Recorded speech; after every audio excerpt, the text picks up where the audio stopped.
ಮೂಡ ಹಗರಣ ಖಂಡಿಸಿ ದೋಸ್ತಿ ನಾಯಕರು ಪಾದಯಾತ್ರೆಯನ್ನ ಮಾಡ್ತಾ ಇದ್ದಾರೆ.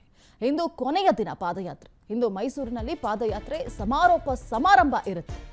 ಸುಮಾರು 8 ದಿನಗಳ ಕಾಲ ಈ ಒಂದು ಪಾದಯಾತ್ರೆಯನ್ನ ಹಮ್ಮಿಕೊಂಡಿದ್ರು.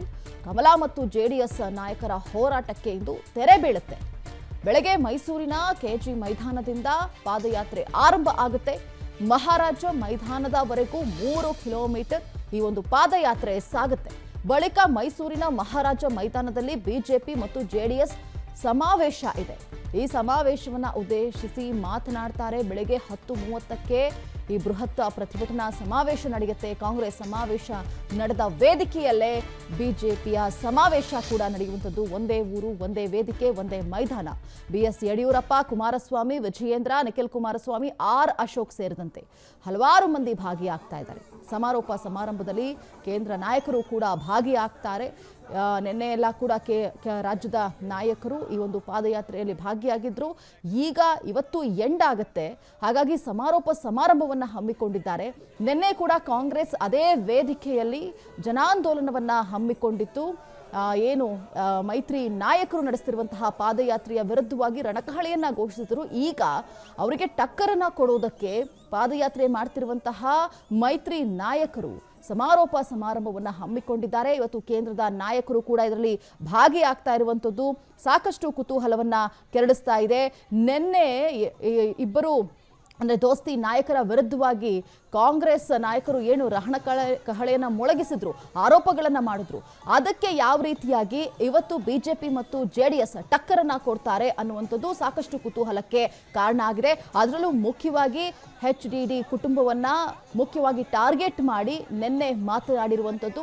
ಹಾಗಾಗಿ ಕುಮಾರಸ್ವಾಮಿ, ನಿಖಿಲ್ ಕುಮಾರಸ್ವಾಮಿ ಇರಬಹುದು ಅಥವಾ ಬಿಜೆಪಿ ನಾಯಕರು ಇದಕ್ಕೆ ಯಾವ ರೀತಿಯಾದಂತಹ ರಣತಂತ್ರವನ್ನ ರೂಪಿಸಿದ್ದಾರೆ, ಯಾವ ರೀತಿಯಾದಂತಹ ಆರೋಪವನ್ನ ಮಾಡ್ತಾರೆ. ಯಾಕಂದ್ರೆ ಸಿಎಂ ಸಿದ್ದರಾಮಯ್ಯ ರಾಜೀನಾಮೆಯನ್ನ ಕೊಡಬೇಕು.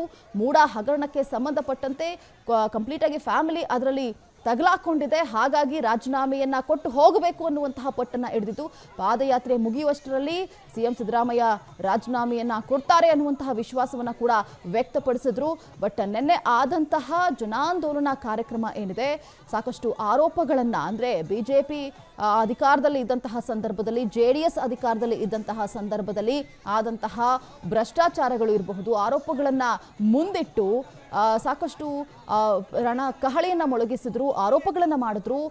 ಈಗ ಯಾವ ರೀತಿಯಾಗಿ ಈ ದೋಸ್ತಿ ನಾಯಕರು ಕಹಳೆಯನ್ನ ಮೊಳಗಿಸ್ತಾರೆ, ಅವರಿಗೆ ಟಕ್ಕರನ್ನ ಕೊಡ್ತಾರೆ ಅನ್ನೋದು ಸಾಕಷ್ಟು ಕುತೂಹಲಕ್ಕೆ ಕಾರಣ ಆಗಿರುವಂಥದ್ದು. ಈಗ ಸಕಲ ಸಿದ್ಧತೆಗಳನ್ನ ಮಾಡ್ಕೊಳ್ತಾ ಇದ್ದಾರೆ. ದೃಶ್ಯಗಳಲ್ಲಿ ಗಮನಿಸ್ತಾ ಇದ್ದೀವಿ. ಪಾದಯಾತ್ರೆ ಸಮಾರೋಪ ಸಮಾರಂಭಕ್ಕೆ ಸಿದ್ಧತೆಗಳನ್ನ ಅಲ್ಲಿನ ಸಿಬ್ಬಂದಿಗಳು ಮಾಡ್ಕೊಳ್ತಾ ಇರುವಂಥದ್ದು. ಸೇಮ್ ವೇದಿಕೆ, ನಿನ್ನೆ ಕಾಂಗ್ರೆಸ್ ನಾಯಕರು ವೇದಿಕೆಯನ್ನ ಬಳಕೆ ಮಾಡ್ಕೊಂಡಿದ್ರು, ಅದೇ ವೇದಿಕೆ, ಅದೇ ಮೈದಾನ, ಅದೇ ಊರು. ಅದರಲ್ಲೂ ಸಿಎಂ ಸಿದ್ದರಾಮಯ್ಯನವರ ತವರು ಕ್ಷೇತ್ರ ಅದು. ಹಾಗಾಗಿ ಇಲ್ಲಿ ಸಿದ್ದರಾಮಯ್ಯನವರೇ ವಿರುದ್ಧವಾಗಿ ಕೇಳಿ ಬಂದಿರುವಂತಹ ಆರೋಪ ಹಾಗಾಗಿ ಸಾಕಷ್ಟು ಮಹತ್ವವನ್ನ ಕೂಡ ಪಡೆದುಕೊಂಡಿದೆ. ನೋಡಿ, ದೃಶ್ಯಗಳಲ್ಲಿ ಗಮನಿಸ್ತಾ ಇದ್ದೀವಿ ಯಾವ ರೀತಿಯಾಗಿ ಪಾದಯಾತ್ರೆಗೆ ಒಂದು ಇದನ್ನ ಮಾಡ್ಕೊಳ್ತಾ ಇದ್ದಾರೆ ಅಂತ ಹೇಳಿ ಸಿದ್ಧತೆಗಳನ್ನ. ಇದ್ರ ಬಗ್ಗೆ ಮತ್ತಷ್ಟು ಮಾಹಿತಿಯನ್ನು ಕೊಡ್ತಾರೆ ನಮ್ಮ ಪ್ರತಿನಿಧಿ, ಮೈಸೂರಿನ ಪ್ರತಿನಿಧಿ ಆಗಿರುವಂತಹ ರಂಗಸ್ವಾಮಿ ಅವರು ಲೈವ್ ಅಲ್ಲಿ ಜಾಯ್ನ್ ಆಗಿದ್ದಾರೆ. ರಂಗಸ್ವಾಮಿ, ನಿನ್ನೆ ಜನಾಂದೋಲನದಲ್ಲಿ ರಣಕಹಳೆಯನ್ನ ಮೊಳಗಿಸಿದ್ದಾರೆ ಕಾಂಗ್ರೆಸ್ನವರು. ಈಗ ಸಮಾರೋಪ ಸಮಾರಂಭ ಇದೆ ಬಿಜೆಪಿ ಮತ್ತು ಜೆಡಿಎಸ್ನ ನಾಯಕರಿಂದ. ಯಾವ ರೀತಿ ಸಿದ್ಧತೆಗಳನ್ನ ಮಾಡ್ಕೊಳ್ತಾ ಇದ್ದಾರೆ, ಯಾವ ರೀತಿ ಟಕ್ಕರನ್ನ ಕೊಡೋದಕ್ಕೆ ವೇದಿಕೆ ಸಿದ್ಧವಾಗ್ತಾ ಇದೆ ರಂಗಸ್ವಾಮಿ? ಮಾನಸ, ನಿನ್ನೆ ಕಾಂಗ್ರೆಸ್ ಜನಾಂದೋಲನ ಸಮಾವೇಶದ ಮೂಲಕವಾಗಿ ಸಮರ್ಥನೆಯನ್ನ ಮಾಡಿಕೊಂಡಿತ್ತು. ಅಂದ್ರೆ ವಾಲ್ಮೀಕಿ ಹಗರಣ ಇರಬಹುದು, ಮೂಡ ಹಗರಣ ಇರಬಹುದು, ಈ ವಿಚಾರದಲ್ಲಿ ಮುಖ್ಯಮಂತ್ರಿ ಸಿದ್ದರಾಮಯ್ಯನವರ ಪಾತ್ರ ಎಳ್ಳಷ್ಟು ಇಲ್ಲ ಅನ್ನೋದನ್ನ ಅಲ್ಲಿನ ಸಚಿವ ಸಂಪುಟದ ಬಹುತೇಕ ಸಚಿವರು ಜೊತೆಗೆ DK ಶಿವಕುಮಾರ್ ಅವರು, ಸ್ವತಃ ಸಿದ್ದರಾಮಯ್ಯನವರು ಸಮರ್ಥನೆಯನ್ನ ಮಾಡಿಕೊಳ್ಳುವ ಮೂಲಕ ಸದ್ಯಕ್ಕೆ ಇಂದು ಅಂದ್ರೆ ಒಂದು ದಿನ ಮುಂಚಿತವಾಗಿಯೇ ಅವರು ತಮ್ಮ ಎಲ್ಲಾ ಸ್ಪಷ್ಟನೆಗಳನ್ನು ಕೊಟ್ಟಾಗಿದೆ. ಆದ್ರೆ ಒಂದು ದಿನದ ನಂತರ ಕಾಂಗ್ರೆಸ್ಗೆ ಮಾಡಿದ್ದ ಏನು ಆ ಸಮರ್ಥನೆಗಳಿದೆ ಅದಕ್ಕೆ ಸಂಬಂಧಪಟ್ಟ ಆರೋಪಗಳು ಕೇಳಿ ಬರ್ತಾ ಇದೆ. ವಿಶೇಷ ಏನು ಅಂತಂದ್ರೆ, ಆರೋಪಗಳು ಕೇಳಿ ಬಂದ ನಂತರದಲ್ಲಿ ಪ್ರತ್ಯಾರೋಪವನ್ನ ಮಾಡುವಂತಹದ್ದು ಸಹಜವಾಗಿತ್ತು. ಆದ್ರೆ ಪ್ರತ್ಯಾರೋಪವೇ ಮೊದಲು ಬಂದಿದೆ.